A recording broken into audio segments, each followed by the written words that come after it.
दोस्तों कैसे हैं आप सब? मुझे MAB फरहान कहते हैं। मैं टीचर हूँ। 10 साल से ज़्यादा मेरा टीचिंग का एक्सपीरियंस है और मैं दिलचस्पी और तजर्बा रखता हूँ बच्चों की तरबियत करने में और उनको इम्तिहान की तैयारी करवाने में। तो आज की वीडियो में मैं आपके साथ कुछ टिप्स शेयर करूँगा, कुछ ऐसी बातें शेयर करूँगा जिनकी वजह से स्टूडेंट्स टॉपर नहीं बन पाते। अक्सर टीचर्स और बाकी सोशल मीडिया पे काम करने वाले लोग आपको टॉपर बनने की टिप्स बताते हैं। मैं आपको वो आदतें बताऊंगा, वो बैड हैबिट्स बताऊंगा जिनकी वजह से आप टॉपर नहीं बन पाते, जिनको आपने स्किप करना है, जिनको आपने छोड़ना है। नंबर 1 पे जो चीज आपको टॉपर बनने से रोकती है वो है पुअर टाइम मैनेजमेंट।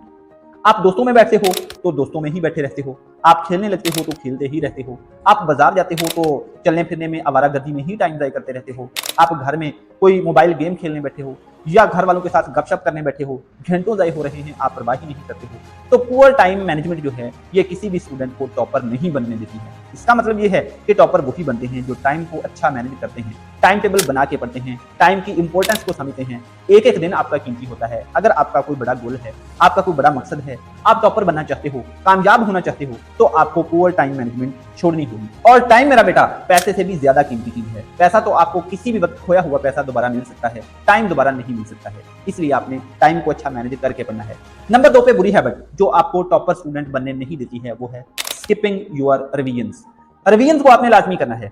एक अच्छा स्टूडेंट बनने के लिए, एक कामयाब स्टूडेंट बनने के लिए आपने कभी भी रिवीजन को मिस नहीं करना है। बार बार रिवीजन लाजमी करनी है। सिलेबस एक दफा खत्म हो गया, आपने टेस्टों के जरिए रिवीजन करनी है, खुद घर में बैठ के रिवीजन करनी है। किसी भी तरीके से आपने बार बार अपनी रिवीजन जो है इसको करते रहना है। और नंबर 3 पे बैड हैबिट जो कि आपको टॉपर बनने से रोकती है वो है प्रोक्रेस्टिनेशन, सुस्ती, टाल मटोल करते रहने की आदत, कामों को अगले दिन पे डालते रहने की आदत। आपने जो काम करना है अभी के अभी करना है, आज ही करना है। आपको जब भी सुस्ती आए, आपको जब भी जहन में ये ख्याल आए कि चलो कोई बात नहीं कल कर लूंगा, आपने अपने साथ जिद करनी है, अपने साथ आपने फाइट करनी है। जो बंदा अपने साथ फाइट कर लेता है उसको किसी के साथ फाइट करने की जरूरत पेश नहीं आती है। इसलिए आपने प्रोक्रेस्टिनेशन को छोड़ना है, टाल मटोल करने की, काम चोरी की आदत को छोड़ना है और जो काम करना है अभी के अभी करना है। और नंबर 4 बहुत ही अहम बात, अवॉइडिंग हार्ड टॉपिक्स। अगर आप हार्ड टॉपिक से, टफ सवालों से बचते हो, उनको इग्नोर करके गुजर जाते हो, तो आप कभी भी एक टॉपर स्टूडेंट नहीं बन सकते। इसलिए मेरा बेटा आपने टफ चीजों को, मुश्किल चीजों को पहले मत्था लगाना है। उनको आपने हिम्मत करके, हौसला करके पहले मत्था लगाना है, उनको अपनी तरजीह बना लेना है। अगर आप टफ चीजें कर लेते हो तो आसान चीजें तो फिर आपके लिए कुछ रह ही नहीं जाती। टफ सवालों को, टफ टॉपिक्स को, हार्ड टॉपिक्स को कभी भी अवॉइड नहीं करना है। आपने उनको अपनी तरजीह बना के हल करना है, क्योंकि आपने हार्ड काम कर लिया तो आसान तो फिर आपके लिए कोई चीज रह ही नहीं जाता। हार्ड टॉपिक्स को अगर तो आप टॉपर बनना चाहते हो, कामयाब स्टूडेंट बनना चाहते हो, तो हार्ड टॉपिक्स को कभी भी आपने स्किप नहीं करना है, उनको अवॉइड नहीं करना है। और नंबर 5 सबसे इंपॉर्टेंट चीज जो कि आपको टॉपर बनने से रोकती है वो है इग्नोरिंग योर हेल्थ। अपनी हेल्थ को आपने कभी भी इग्नोर नहीं करना है। अपनी स्टडी के साथ साथ अपनी हेल्थ को अपनी तरजीह बनाना है, अपनी प्रायोरिटी बनाना है। आपकी हेल्थ अच्छी है तो आप अच्छी से अच्छी स्टडी कर पाओगे, मेहनत कर पाओगे। अगर आपकी हेल्थ अच्छी नहीं है तो आप बिल्कुल भी स्टडी नहीं कर पाओगे।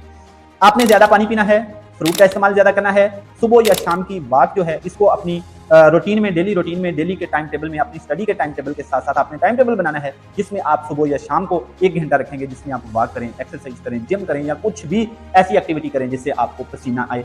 तो इन चीजों से आपने बचना है। और भी आपके नजदीक कोई ऐसी बैड हैबिट्स हैं जो कि स्टूडेंट्स को नुकसान दे सकती हैं तो वो कमेंट में जरूर बताइए। और ऐसी ही एजुकेशनल वीडियोस के लिए अपने भाई से जुड़े रहिए। Wish you all the best. Allah Hafiz.